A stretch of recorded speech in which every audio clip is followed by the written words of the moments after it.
Seguimos con la segunda parte de la etapa científica de la medicina.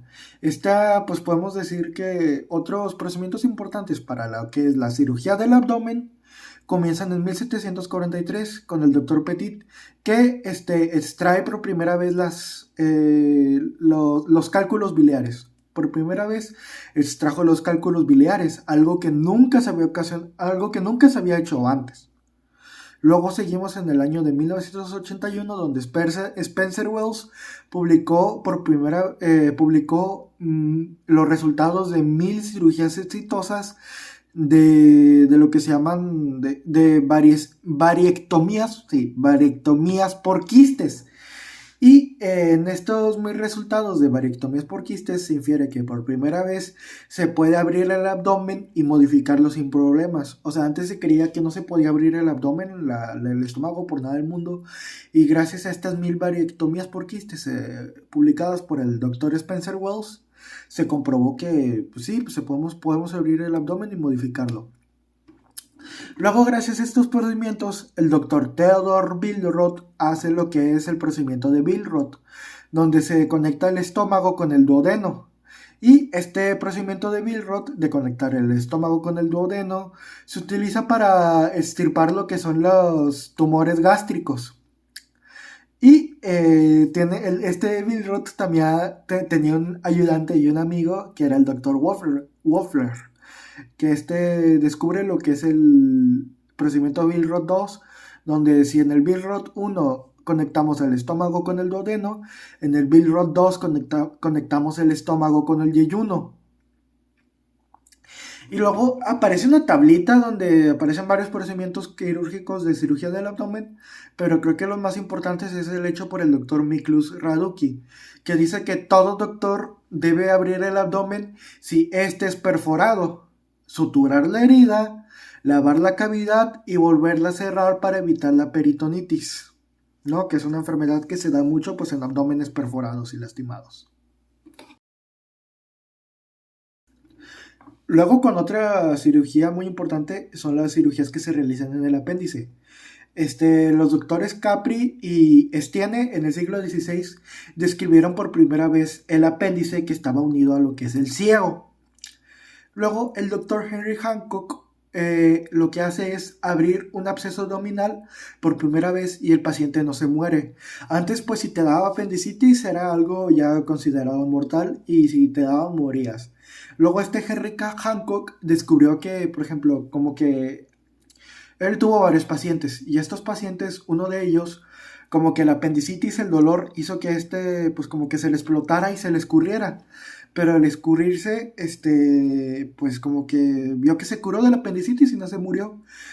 Entonces, pues inició varios estudios y procedimientos para abrir un absceso abdominal y por primera vez, y así el paciente ya no se murió. Luego Gregor Morten realiza la primera apendicectomía en el año de 1887, que me imagino que fue la primera, la apendicectomía, creo que es pues, donde se quita el apéndice, ¿no? No estoy seguro, pero pues Gregor Morten fue el primero que realizó esta. Luego vamos a Charles McBurney, que realiza la incisión de McBurney, una incisión que se utiliza mucho al operar los apéndices. Y el doctor John B. Murphy realiza pues un estudio, una investigación en la que se da cuenta que el apéndice puede ser operado en las primeras 24 horas de haber iniciado el cuadro clínico y esto no ocasiona ningún tipo de complicaciones en el paciente. Lo que hace que ahora pues los apéndices pueden ser operados de una manera rápida y sin complicaciones y que ahora pues las operaciones de apéndice ninguna es mortal, ¿no? Nadie se puede morir por apendicitis. Luego, pues gracias a estos descubrimientos del doctor John B. Murphy y pues de todos estos doctores como Henry Hancock, se realiza la operación más famosa de apendicitis, de apéndice pues en esta época, que fue realizada al rey Eduardo VII de Inglaterra, donde justo le dio apendicitis unos días antes de coronarse y el doctor Sir Frederick Treves pues le realizó la apendicectomía o le estripó el apéndice sin ningún tipo de complicación, ¿no? Yo me imagino que en las primeras 24 horas de haber iniciado el cuadro clínico y pues sin ningún tipo de complicaciones. Y ahora procederemos al invento de lo que es el microscopio. El invento del microscopio fue pues, presentado por primera vez un tipo de microscopio por Johannes y Zacharias Jensen, padre e hijo, que diseñaron un tubo que tenía unos lentes en sus extremos en el año de 1590 para poder ver objetos pequeños. Luego le siguieron, por ejemplo, Galeno también fue el que inventó el telescopio y dijo de que no, pues si ahorita tengo un telescopio para ver objetos grandes, ¿qué tal si hago un telescopio para ver objetos pequeños? E inventó también un tipo de microscopio. Luego Malpighi también construyó otro tipo de microscopio con el que pudo observar pues el paso de sangre por los capilares y también describió por primera vez los glóbulos rojos. Pero el microscopio más importante y el más importante para lo que es la microscopía, la bacteriología y otras ciencias médicas fue el hecho y creado por Anton van Leeuwenhoek, que es considerado el creador del microscopio. Leeuwenhoek no era doctor ni científico ni nada por el estilo. Él era un simple comerciante de telas, pero era muy autodidacta. Entonces, pues, desarrolló varios instrumentos para ver como qué cosas. Y él lo que era un comerciante de telas y dijo de que pues quiero contar todos los hilos de mis telas para ver que estén bien, y entonces desarrolló un microscopio así como que medio raro, donde era como que un cuadro donde tenía un lente y así para ver más cosas, y lo usó para contar los hilos de sus telas, pero luego fue pues experimentando y poniendo en el lente objetos más pequeños, hasta que un día quiso observar una gota de agua. Esta gota de agua estaba muy cochina. Entonces, pues la puso ahí en el microscopio y dijo de que, ay, canijo, ¿qué estoy viendo? Estoy viendo un mundo cuántico, así como Ant-Man y la avispa, ¿no? En el Quantumania. Pero no vio un mundo cuántico ni nada. Él vio de que lo que él consideró que eran animalitos. Y vio que estos animalitos eran tan numerosos que había más animalitos en esa gota de agua que habitantes en su propio país de Holanda. Pero lo que vio Leeuwenhoek no eran animalitos, sino eran bacterias, células y microorganismos. Y Leeuwenhoek también no escribió nada de sus conocimientos, ¿no? Nomás los dijo como que, bueno, aquí los veo y todo chido. Pero es que él hablaba holandés vulgar y pues no estaba muy acostumbrado a escribir. Entonces, como lo había mencionado en los descubrimientos quirúrgicos y procedimientos quirúrgicos y anatómicos, sus conocimientos y todo lo que había descubierto Leeuwenhoek, que también ahorita que me acabo de acordar, Leeuwenhoek también describió lo que había dicho Malpighi, o sea, lo confirmó, del paso de sangre por la circulación de la sangre por las venas y arterias. Retomando lo que había dicho había hecho Graf, es que escribió todos los descubrimientos que hizo Leeuwenhoek y los pasó, y por eso ahora tenemos varios de esos conocimientos médicos.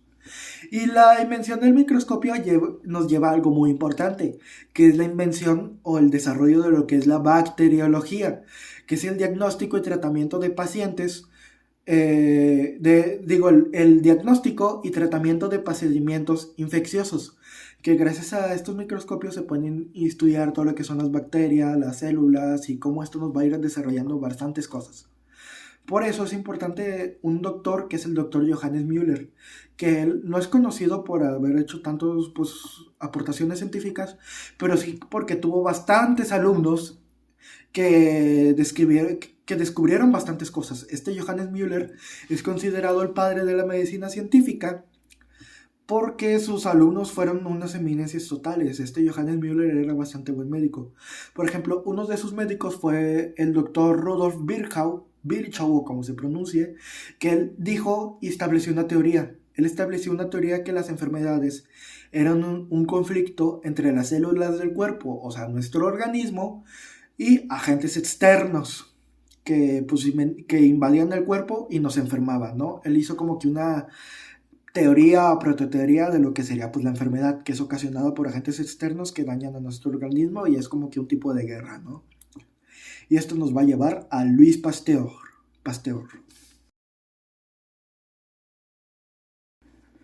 Esto nos lleva a una persona muy importante, que es Louis Pasteur. Louis Pasteur se dio a conocer desde muy joven, siendo apenas un estudiante, al estudiar la polarización de la luz en los vidrios. Pero lo más importante varias cosas importantes de lo que él descubrió fueron que él se dio cuenta que los microorganismos y bacterias se morían en los alimentos y líquidos como el vino o la leche al a calentar estos alimentos o líquidos a una temperatura de 60 grados centígrados. Y este proceso se le llamó como pasteurización. Luis Pasteur también se dio cuenta que el virus de la rabia se alojaba no solo en la saliva, sino que también se alojaba en el sistema nervioso de los animales infectados. Gracias a esto, pudo aislar el virus de la rabia y crear la primera vacuna antirrábica. Y esta es una historia muy interesante. Resulta que la historia de la primera aplicación de la vacuna antirrábica se dio gracias a que, por ejemplo, una madre se enteró de esto y tuvo un hijo llamado Joseph Meister que había sido mordido por un perro antirrábico.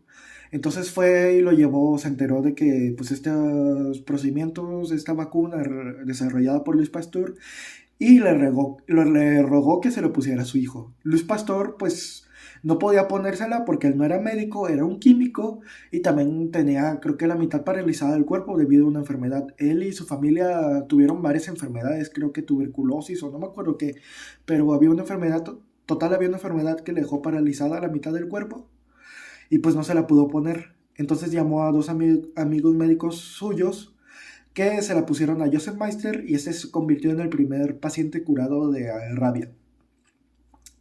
Luis Pasteur fundó también el Instituto Pasteur y aquí estudiaron varios médicos importantes como por ejemplo Eduardo Lisiaga, que fue el primer médico mexicano en poner una vacuna antirrábica aquí en este país. Y también fundó el el Hospital General de la Ciudad de México. También algo importante es que Luis Pasteur es considerado el padre de la bacteriología. Luego también otro médico importante fue el doctor Robert Koch, que coloreó el esputo con anilina. También aisló el bacilo de la tuberculosis en el año de 1882 y también aisló el bacilo del carbunco que estaba muy presente en su aldea. Este también descubrió el vibrión de la cólera en Egipto y descubrió que la cólera se transmitía a través de la bebida y de los alimentos, o sea, del agua y de los alimentos.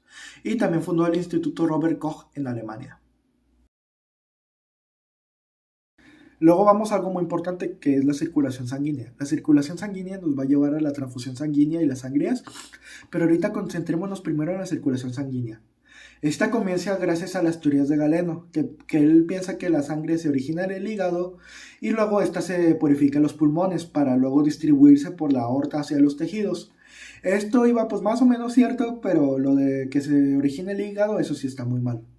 Luego William Harvey lo contradice y también William Harvey descubrió lo que es la circulación mayor, así como Andreas Cesalpino, que creo que fue estudiante suyo, y Andreas Cesalpino describe lo que es la circulación menor y la circulación mayor. Esto es que en el libro dice que William Harvey es el padre de la circulación mayor, pero en la diapositiva dice que Andreas Cesalpino es el que la descubrió primero. Entonces pues ahí ya más o menos como que ustedes deciden qué poner. Como que pues tengan los dos nombres en cuenta por si acaso. William Harvey describe lo que es, como ya dije, la circulación pulmonar o menor y describe que la circulación mayor es impulsada por el ventrículo izquierdo hacia la aorta y de la aorta va a todos los tejidos del cuerpo y regresa a lo que es la aurícula derecha. Y luego de la aurícula derecha la sangre sale a la ventrícula derecha, luego de ahí pasa hacia los pulmones, para luego terminar nuevamente en la aurícula izquierda, que esto se conoce como circulación menor o circulación pulmonar. Entonces tenemos la circulación mayor, va del ventrículo izquierdo hacia la aurícula derecha, y la circulación menor va del ventrículo derecho hacia la aurícula izquierda. Luego también tenemos que William Harvey considera el corazón como una bomba, ¿no? Porque este corazón bombea sangre. Cuando el corazón está en modo diástole, tiene una capacidad de 47 gramos de sangre, de albergar 47 gramos de sangre, y al contraerse, los expulsa, ¿no? De que se contrae y expulsa esos 47 gramos de sangre. También describió que el corazón llega a contraerse con una frecuencia de 80 veces por minuto, 80 por minuto, Y pues también William Harvey describió que el corazón expulsa alrededor de 3.760 gramos de sangre por minuto, y lo que se traduce a 22.500 gramos de sangre por hora. Y pues describe que la sangre sale por las arterias y regresa por las venas, ¿no? Que es parte también de la circulación mayor y circulación menor.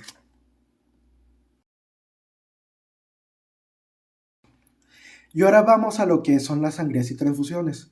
En la antigüedad se pensaba, o pues la gente basaba la creencia en la teoría humoral de la enfermedad. Como recuerdan que la sangre estaba compuesta de varias, pues como compuestos, ¿no? Como por ejemplo de hema, de flema, moco, de bilis amarilla y de bilis negra. Y que esto pues como que les daba ciertas emociones a los pacientes. Y por ello se creía que pues para curar varias enfermedades se tenía que extraer la sangre mala para dejar solo la buena. Pero pues esto terminó matando a mucha gente, ¿no? Porque pues imagínate que pues, te quedas sin sangre. Luego esto nos lleva a la primera transfusión en la historia, que fue realizada por el médico Baptiste Denis, que transfundió sangre de un cordero a un paciente. Pero, pues esta transfusión le ocasionó pues un problema a un paciente que hizo que se muriera, y creo que la madre demandó a este médico e hizo que pues se prohibieran las transfusiones de sangre por 200 años. Hasta que llegó James Blundell, que transfundió por primera vez 248 mililitros de sangre de su asistente a un paciente enfermo por primera vez en 200 años. Esto nos llevó a la invención de los grupos sanguíneos, al descubrimiento de los grupos sanguíneos por Karl Landsteiner, que él describió los grupos sanguíneos A y B y AB. Luego asistentes suyos llamados Sturfi y Descatello describieron los grupos sanguíneos O.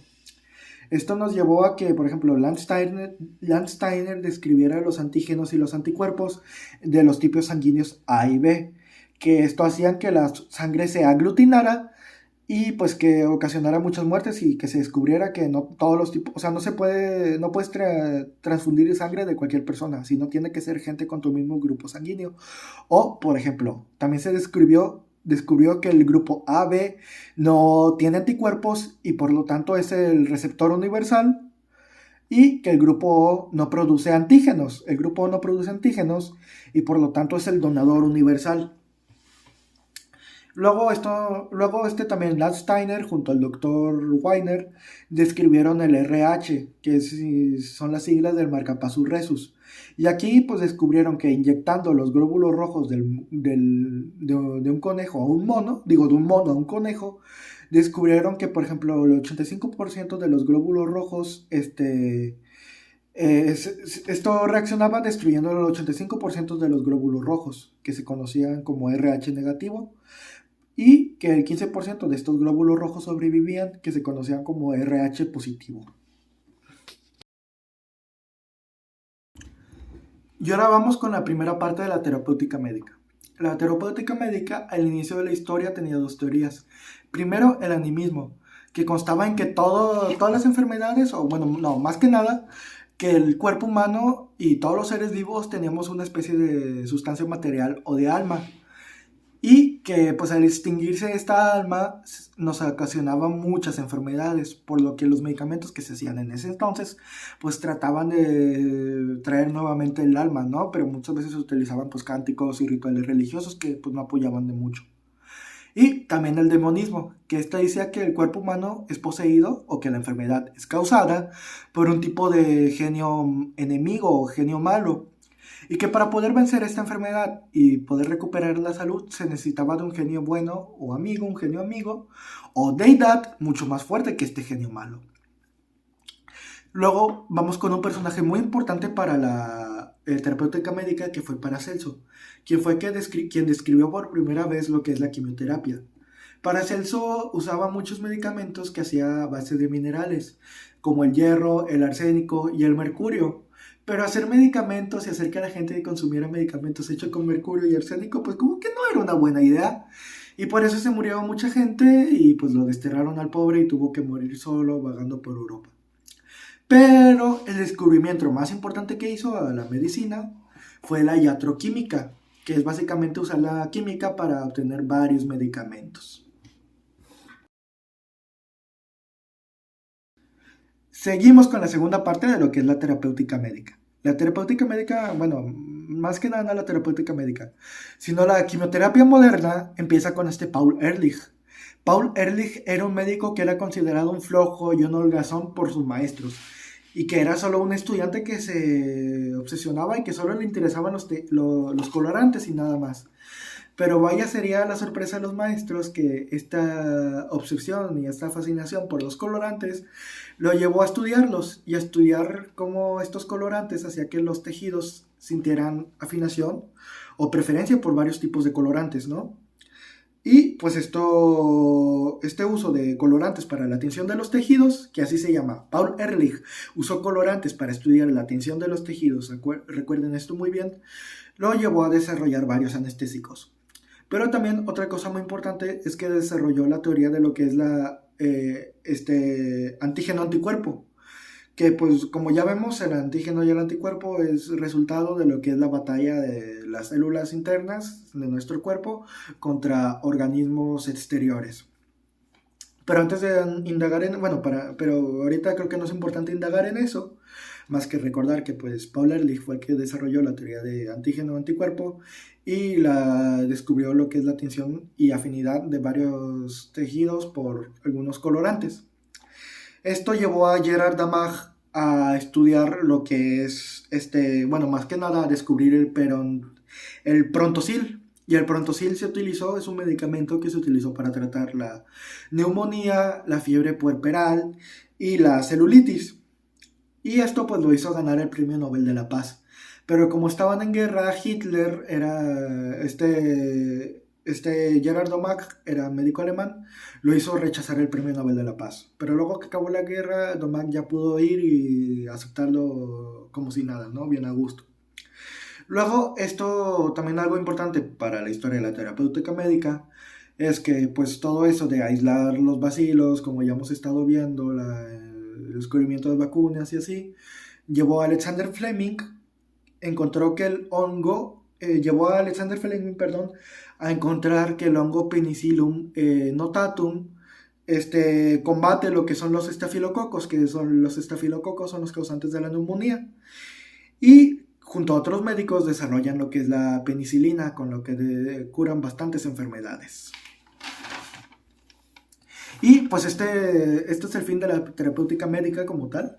Pues ya vimos todos los avances que vienen desde Louis Pasteur, Kirchhoff, descubrimientos, por ejemplo, de la apendicitis, de cirugías en el abdomen, también lo que son, pues,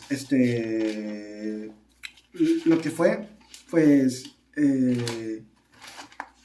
la invención del termómetro, el estetoscopio, el baumómetro, los procedimientos percutorios, los rayos X, los avances en conocimientos quirúrgicos, y pues anestesia, enfermería, la antisepsia.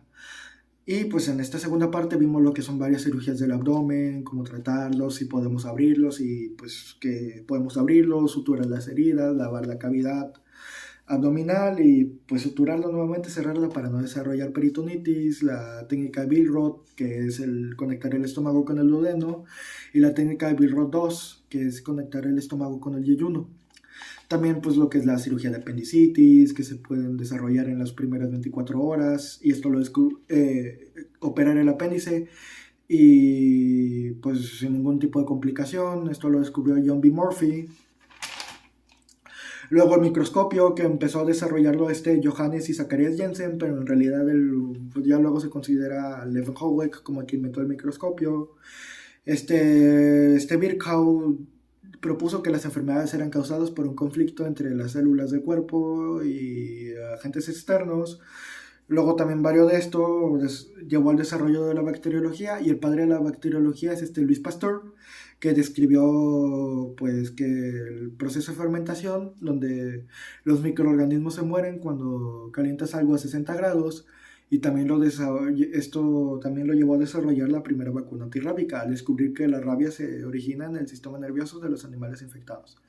También Robert Koch aisló lo que fue el bacilo de la tuberculosis, Y pues también ocurre lo que es, se descubrió en la terapéutica médica lo que es la circulación sanguínea, que empieza con Andreas Cesalpino, que describió la circulación mayor y menor, y William Harvey describió lo que es el corazón en diástole, y que tantas veces se contrae por minuto, que son 80, y que llega pues a contener 3.760 gramos de sangre por minuto y 22.500 gramos de sangre por hora, ¿no? Y que la sangre sale de las arterias y las venas, y regresan por las venas, perdón. Las sangrías y transfusiones, que vimos que antes pues se creía que la sangre era pues basada en la teoría humoral de la enfermedad, pero luego no, Baptiste Denis fue el primer médico en realizar una transfusión de sangre, la prohibieron por 200 años, y luego fue James Blundell que volvió a otra vez hacer una transfusión de sangre de apenas 248 mililitros, y luego esto llevó a que Karl Landsteiner describiera los grupos sanguíneos. Él describió los grupos sanguíneos A, B y AB, y sus asistentes, los doctores Descatello y Sturfi, describieron el grupo O. Y también Landsteiner describió que las sangres tienen anticuerpos y antígenos que hacen que la sangre se aglutine, ¿no? Y describió que pues el grupo A y B no tiene antígenos, no tiene anticuerpos. El grupo AB no tiene anticuerpos y por lo tanto es el receptor universal, y el grupo sanguíneo es el donador universal, por lo que significa que no tiene antígenos, ¿no? A y B no tiene anticuerpos y por lo tanto es el receptor universal, y el grupo O no tiene antígenos, por lo tanto es el donador universal. También Landsteiner describió el RH positivo, o sea, el RH que se marca sus resus, y el RH positivo y el RH negativo. Luego la terapéutica médica nos llevó al animismo, que pensaba que todo tenía un alma, y al demonismo, que decía que toda la enfermedad era causada por demonios. Esto también pues nos llevó a Paracelso, que fue quien inventó por primera vez la quimioterapia y la iatroquímica, que es pues usar minerales y sustancias químicas para desarrollar medicamentos. Luego, el padre de la quimioterapia moderna fue Paul Ehrlich, que estudió la tinción de los tejidos y su afinación por varios colorantes, lo que pues nos llevó a que se producieran varios anestésicos, y él propuso la teoría de las reacciones antígeno-anticuerpo, lo que le dio el premio Nobel. Luego, estas investigaciones de la tinción de los tejidos por los colorantes nos llevó a que Gerard Damag descubriera el Prontosil, que ayuda a que se cure fiebre puerperal, neumonías y celulitis. Y luego también Alexander Fleming ve que el hongo de la Penicillium notatum puede matar lo que son los estafilococos, y esto lo lleva junto a otros médicos a desarrollar la vacuna, desarrollan a lo que es la penicilina, que cura bastantes enfermedades. Esto fue todo lo que es la terapéutica médica. Fue un tema bastante largo, pero muy bueno.